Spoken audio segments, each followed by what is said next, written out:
Estamos iniciando hoje o O Perito Podcast, uma novidade ligada ao programa O Perito, e agora nós vamos curtir o nosso programa, nossos bate-papos, nossos vídeos dessa maneira. Hoje, o primeiro dia, estamos recebendo um convidado muito especial, é o Ismael Rezende, eu já vou apresentar. E para quem não me conhece ainda, sou Ansel Lankman, responsável técnico pela Lank Engenharia, um escritório especializado em perícias em condomínios.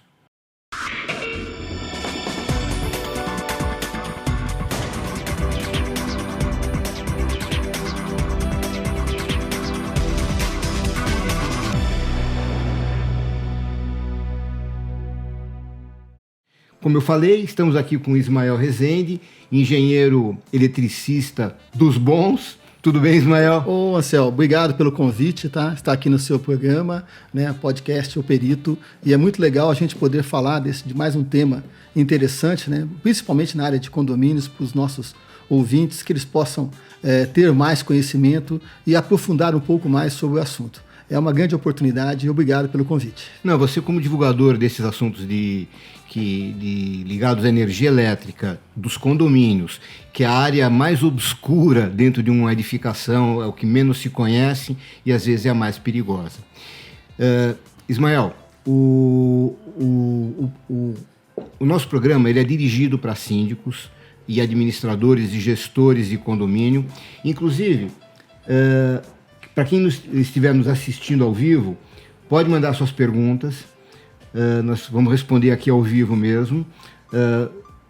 O sistema de perguntas é o mesmo do programa O Perito. Se você mandar a pergunta e ela for lida, você vai ganhar uma linda caneca do programa O Perito. Aliás, eu vou tomar uma aguinha agora. E vamos em frente. Bom. Tá? Ismael, o assunto que a gente ia mais conversar hoje era relacionado à inspeção predial, tá? Eu sei que você faz muitas inspeções, você é um especialista nessa área, né? Na verdade, esta questão da inspeção predial, ela tem que ser muito bem observada, né? Nós temos muitas questões voltadas à negligência na inspeção predial e na manutenção predial. Então, quando a gente fala de inspeção predial, tem que ser feita por profissional qualificado, com conhecimento técnico suficiente para poder dar um subsídio principalmente ao síndico e às pessoas que estão envolvidas nesse processo. Claro. Então, eu acho que talvez essa questão da inspeção predial, como você falou, né, não é bem obscura, né? Muitas vezes ela é tratada... Não, você não entendeu. O obscuro não é a inspeção. O obscuro é o assunto energia elétrica, que é muito pouco conhecido. Ele envolve uma série de particularidades. Sim. Que não é que nem uma trinca que você está vendo.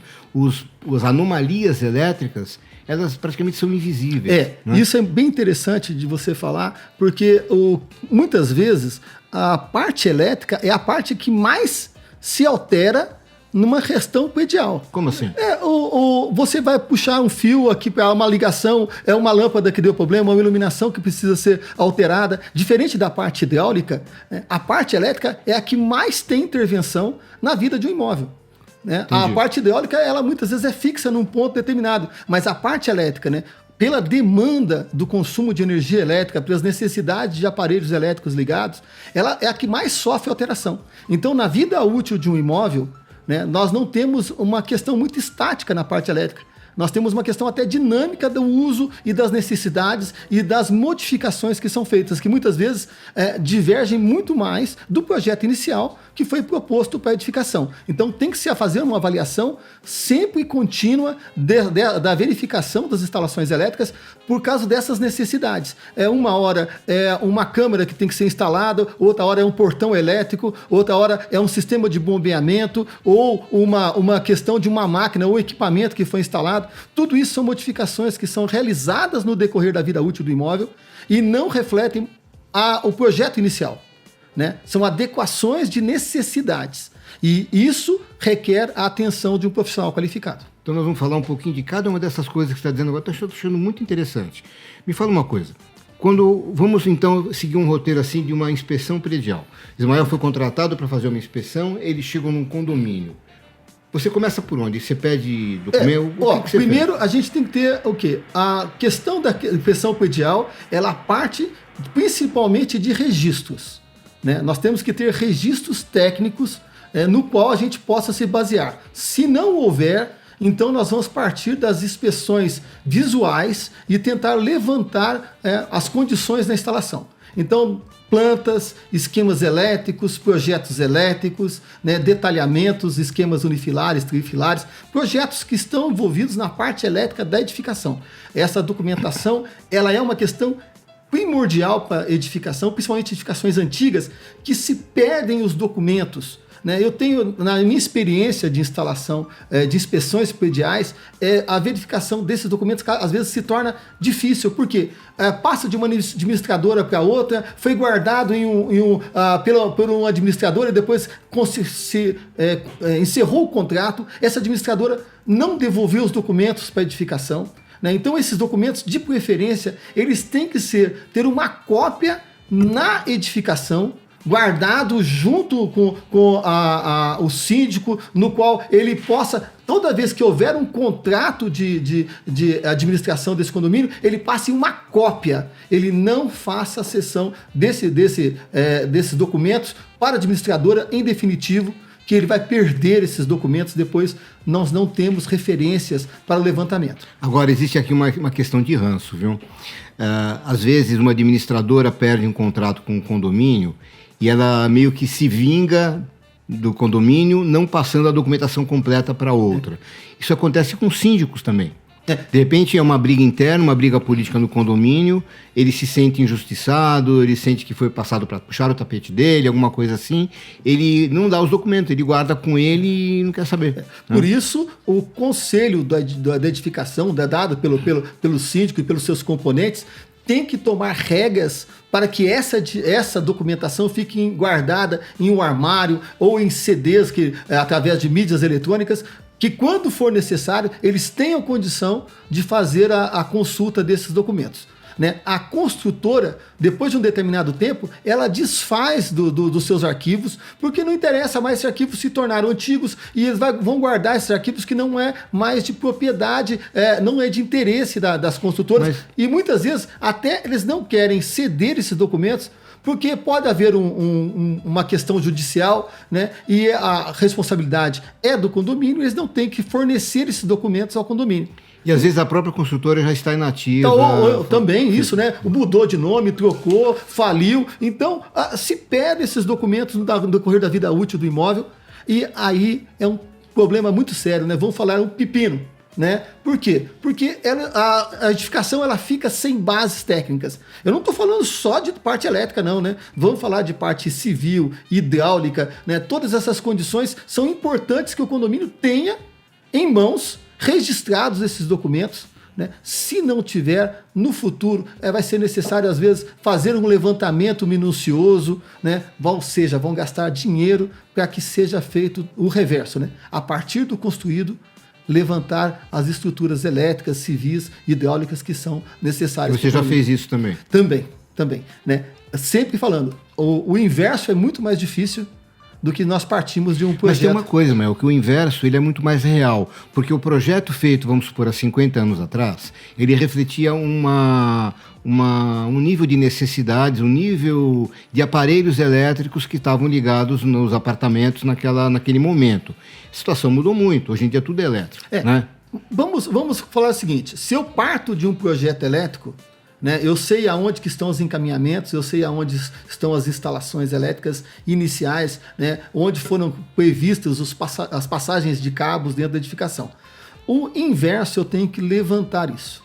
Então, se eu for fazer uma atualização do projeto elétrico, é muito mais fácil eu partir do projeto existente, do que levantar todo ele.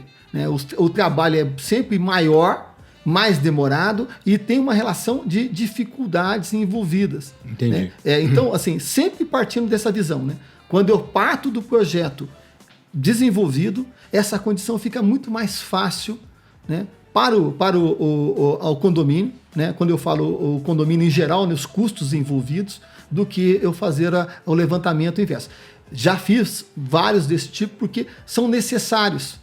né, a partir de documentações, a partir de entendimento das instalações elétricas, se faz necessário. Então, não é, né, uma das questões pertinentes à questão da aprovação da VCB estão relacionadas à documentação. Né? Não é só a inspeção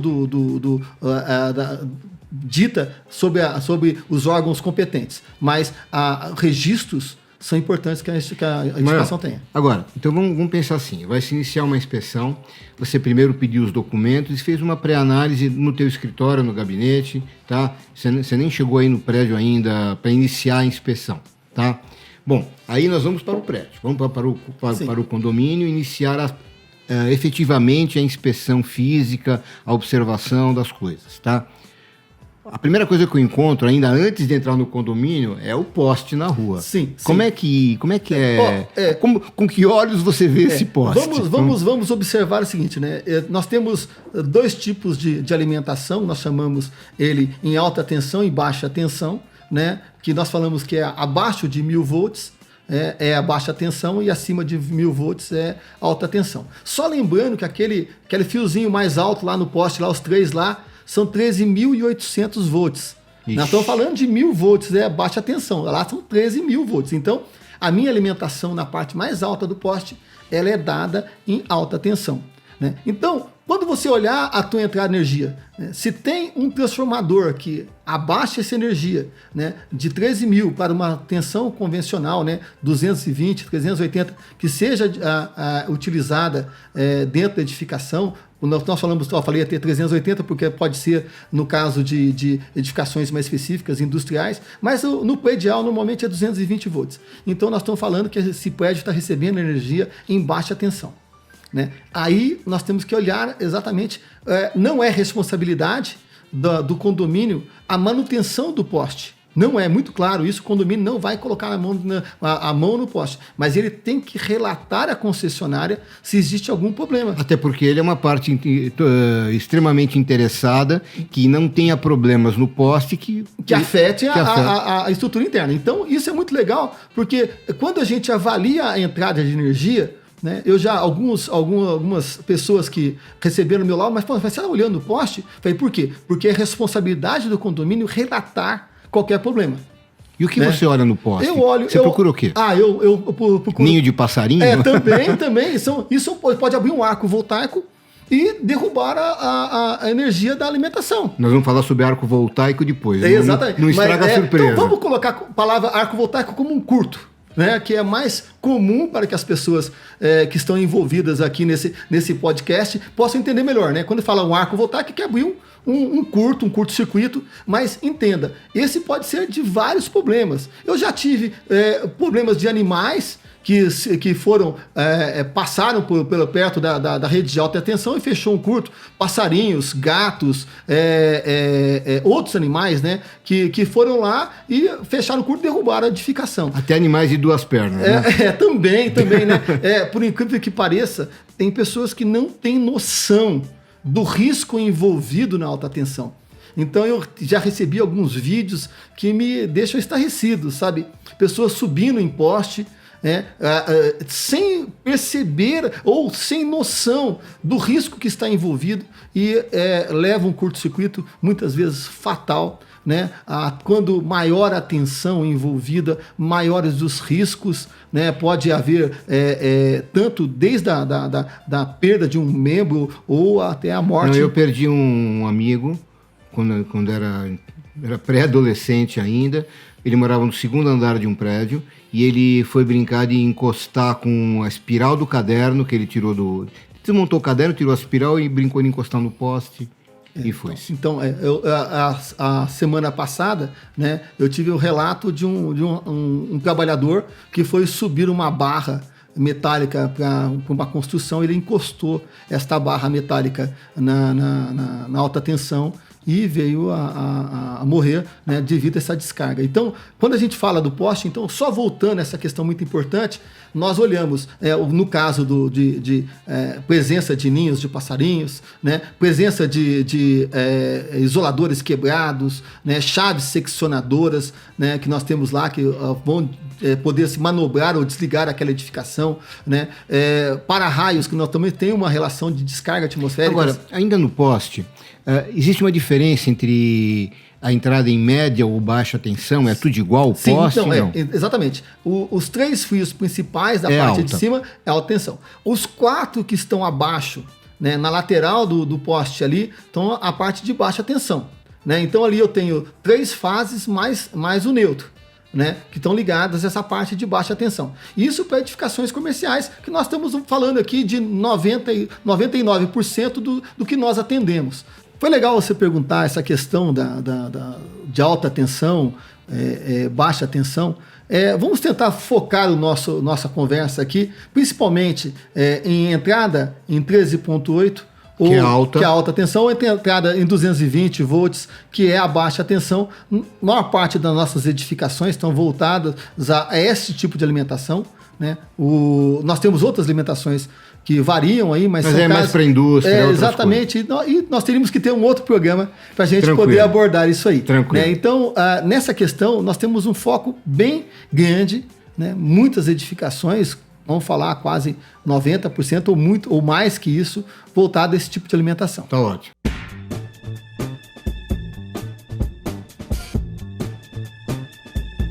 Temos uma pergunta de um internauta. Entrou uma pergunta. É da Ellen Paiva, de Santana, aqui de São Paulo. Ela pergunta assim: gato no poste, quem eu chamo? Enel ou Corpo de Bombeiros? Ellen, obrigado pela pergunta. Você vai ganhar a caneca do programa O Perito por ter feito a pergunta, e o Ismael vai ganhar outra porque está respondendo, né? Obrigado pelo presente. Mas vamos só falar assim: tudo que está irregular em qualquer edificação, né, é passível de processo civil, né? E esse tipo de ocorrência com frequência acontece, né? Deve-se ligar para a concessionária de energia e fazer a denúncia, né? A concessionária a primeira coisa é desligar. A concessionária... Não. Quem vai fazer isso é a concessionária. Então, a primeira coisa é a concessionária chamar para que ela desligue. Exatamente. Essa questão de irregularidade, né? Se você não ter se está dentro da sua edificação, se existe alguma coisa irregular, você também é responsabilizado por isso. Mas o que a Ellen perguntou foi o seguinte: tem um gato no poste. A primeira coisa é chamar a Enel para desligar e depois o Corpo de Bombeiros para tirar o gato. Seria isso. É mais ou menos isso. Tá certo. Porque esse termo gato também pode ser dado por uma questão irregular, né? Eu entendi. Na verdade é um gatinho. Ela se referiu a um gatinho. Um animal, né? Porque esse termo gato, ele pode ser dado sobre... Gambiarra. Gambiarra. Então, isso eu falei. Então, essa questão... Ela está confirmando aqui, é gato animal. Gato animal. Então, nesse caso, é importante que se chame o Corpo de Bombeiro, né? Para que se tire esse animal, né? Não coloque ele em risco, né? Principalmente que está próximo de uma linha energizada ou correndo Então, assim, chamaria, né?